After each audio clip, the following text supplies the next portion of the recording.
Earlier this week, the Indian rupee traded a bit weaker as geopolitical tensions continue to build up. What is your assessment of the challenges that the rupee could see in the days ahead, and what measures are being taken to tackle the slippery slide? First of all, I would look at it as not rupee sliding, I will look at it as dollar strengthening. Dollar strengthening incessantly. So obviously all other currencies are performing against a strengthening dollar. And I'm not talking technicalities, but it is a matter of fact that India's rupee probably has withstood this dollar, rates going up, the exchange rate in favor of dollar strengthening is there, and I think Indian rupee has performed much better than many other emerging market currencies. But I think the efforts are by the RBI more towards maintaining a certain,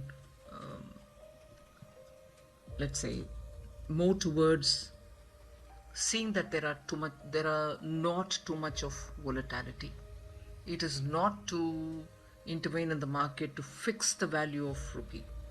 So containing the volatility is the only exercise that RBI is involved in, and I've said this before, the rupee will find its own level.